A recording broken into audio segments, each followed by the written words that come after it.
অসমাপ্ত জাতীয় মুক্তি সংগ্রামের যেন একটা সমাপ্তির জায়গায় আমরা আসতে পেরেছি।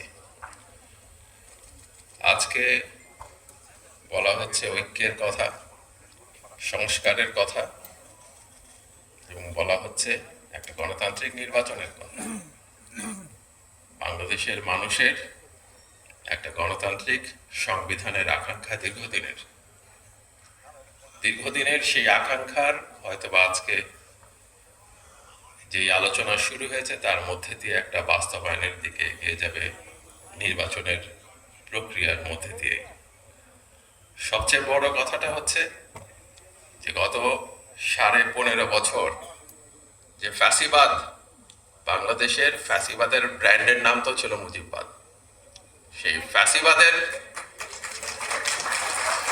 বিরুদ্ধে লড়াই সংগ্রাম করতে যে বাংলাদেশের যে তরুণ যুবকরা জীবন দিয়েছেন, নির্যাতিত হয়েছেন, তারা আজকে কেমন বাংলাদেশ চান, তারা আজকে বাংলাদেশটাকে কিভাবে গড়ে তুলতে চান, বাংলাদেশের রাজনীতিটা কেমন হবে, সংবিধানটা কেমন হবে, নির্বাচনটা কেমন হবে, শুধু সেটাতে আমরা থাকবো।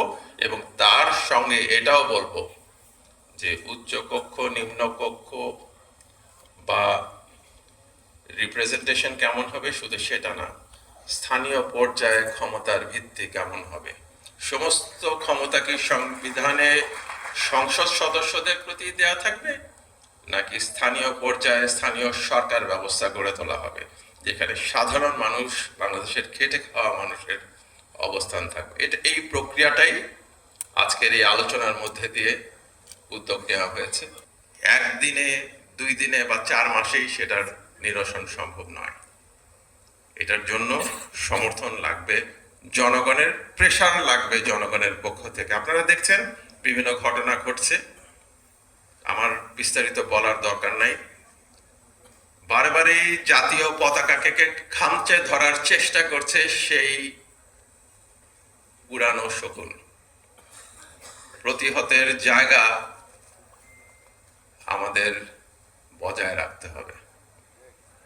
খালি ঐক্যের কথা বললাম কিন্তু প্রতিহতর জন্য তৈরি থাকলাম না, নিয়ন্ত্রণটা ছেড়ে দিবেন না। যখন নিয়ন্ত্রণ ছেড়ে দিবেন আপনাদের হাতের বাইরে চলে যাবে।